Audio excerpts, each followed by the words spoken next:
So welcome everyone. जैसे मैंने last time mention किया था कि इस चैनल पे यूजुअली मैं कार बाइक्स वगैरह रिव्यू नहीं करता। It's all about travel and travel experiences. लेकिन लास्ट टाइम मैंने जो वीडियो बनाई थी अबाउट माय न्यू कार और उसके रिव्यू की, तो आप लोगों ने बहुत पसंद करी। सो आई थॉट वो थी 1000 किलोमीटर कंप्लीट करने के बाद, ये है 5000 किलोमीटर कंप्लीट करने के बाद। So let's start the review और आपको बताता हूँ कि मैंने क्या क्या एक्सपीरियंस किए हैं। मेरे एक्सपीरियंस के अकॉर्डिंग आपको ये गाड़ी लेनी चाहिए या नहीं लेनी चाहिए। तो लेट्स कट द बुलशिट और स्टार्ट करता हूँ मैं कि अगर 4 ऐसी चीज़ें। पहली चीज़ तो लोगों ने मुझसे पूछा कि ये ब्रांड क्या था। मतलब मैंने मेंशन किया था लास्ट वीडियो में कि it's not a Chinese brand, but yeah I will do a correction कि ये yes it is a Chinese brand. And second चीज़ इसके एवरेज के बारे में। लास्ट टाइम जब हमने वीडियो बनाई थी तो नवंबर का टाइम था, तो सर्दियाँ थी, एसी चल नहीं रहा था। तो बहुत लोगों के क्वेश्चन थे कि पैनोरामिक सनरूफ के साथ जब गाड़ी चलाएंगे तो हीट बहुत ज़्यादा होगी और एसी असर नहीं करेगा। अगर एसी करेगा असर तो उसको ज़्यादा स्पीड पे चलाना पड़ेगा, उससे एवरेज डाउन होगी। तो मैं अपना एक्सपीरियंस अगर शेयर करूं तो ऐसा कुछ हुआ नहीं। इसका एसी बहुत ही ज़्यादा इफेक्टिव है। अभी क्या आज है 7 अप्रैल। जब भी वीडियो मैं रिलीज़ करूं, I am making this video on 7 April and इस वक्त है अराउंड 34-35 डिग्री टेम्परेचर है।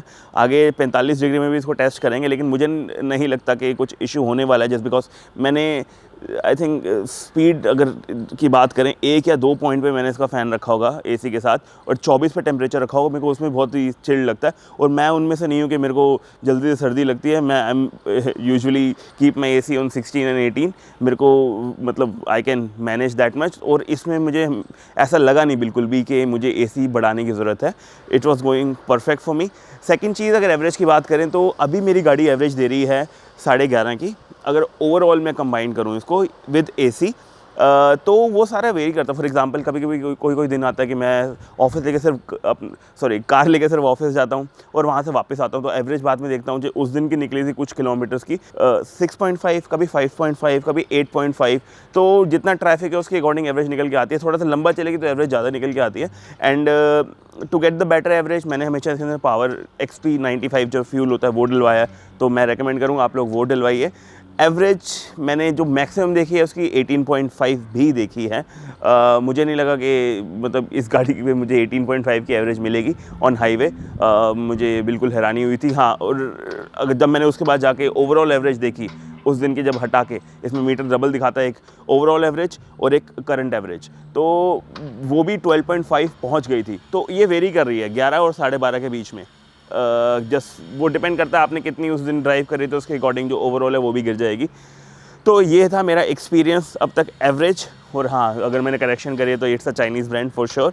अब सेकंड चीज़ के बारे में बात करें तो लेट्स मूव इन। मैं आपको बताता हूँ क्या क्या चीज़ें मुझे लगी हैं कि बहुत ही वाहियात हैं, और मे बी ये सेकंड सर्विस जो मेरी ड्यू है, जो मतलब अगले 1-2 दिन में हो जाएगी, उसमें वो चीज़ें ठीक हो जाएँ। तो लेट्स मूव इन और आपको बताता हूँ उस बारे में।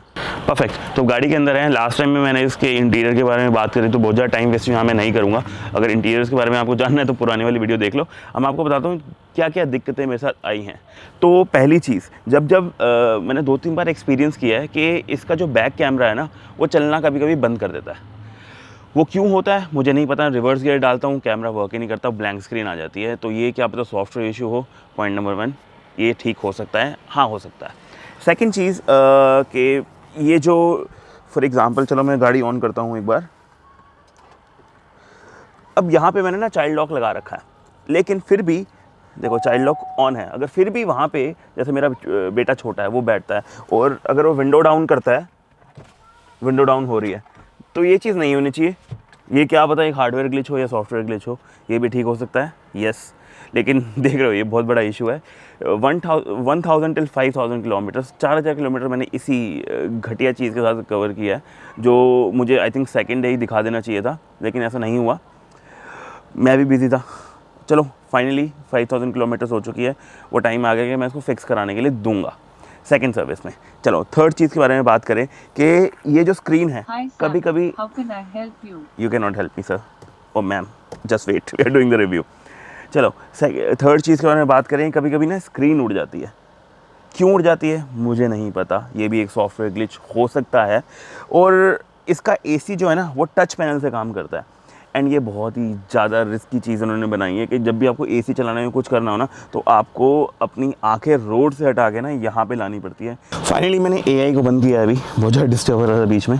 ओके, तो मैं बात कर रहा था तीसरी चीज़ की, जो है इसकी स्क्रीन, जो बीच में कभी कभी बंद हो गई थी और एसी ऑन था। अब मैं एसी ऑफ भी नहीं कर सकता जस्ट बिकॉज स्क्रीन चली गई है, तो मुझे 3-4 बार रीस्टार्ट करना पड़ा गाड़ी को, और उससे भी नहीं चला वो।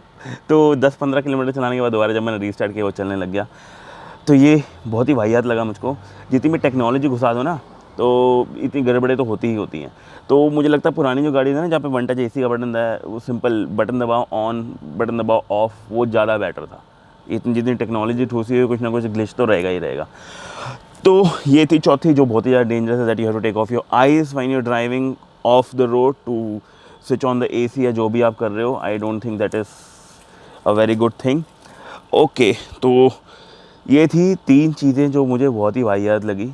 ये मुझे लगता है कि आई डोंट नो कैसे ये फिक्स हो। चौथी चीज़ ये छोटी सी है कि यहाँ पे ये जो वेंट्स है ये निकला हुआ है, ये टूट गया है, लेकिन उन्होंने लास्ट सर्विस में मुझे लिख के दिया था कि ये नेक्स्ट सर्विस में पार्ट मंगा के रखेंगे और फिक्स कर देंगे। तो आई थिंक इट्स ओके, ये फिक्स हो जाएगा। 5वीं, music, the sound is pretty much good. I rated I think 8 and I will still rate it 8.5, क्योंकि मुझे और अच्छा लगने लगा ये गाना सुनते सुनते। ओके, बाकी चीज़ें तो यार मुझे नहीं लगता कुछ इशू है और इससे ज़्यादा गाड़ी में। चलाने में बिल्कुल परफेक्ट है। मैं XP 95 फ्यूल डलवाता हूँ तो उससे पिकअप मेरी बहुत अच्छी आती है।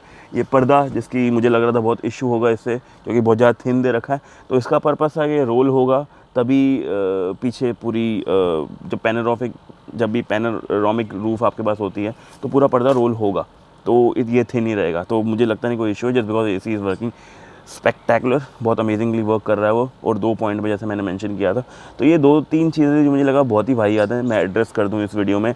एंड अबाउट द एवरेज 18.5 भी देखी है मैंने, और मैंने 6.5 भी देखी है। तो ओवरऑल अगर मेरी एवरेज की बात करें तो है इस वक्त 11.5, जो ओके है। आई थिंक सेकंड सर्विस जब तेल चेंज होगा, जब प्रॉपर सर्विस होगी, तो 1-2 पॉइंट ऊपर जाए, नहीं भी जाएगा तो I think I am okay. बाकी आई थिंक बेटर चीज़ें मैंने लास्ट टाइम एक्सप्लेन करी थी इंटीरियर्स वगैरह के बारे में, तो आप लास्ट वाली वीडियो देखें।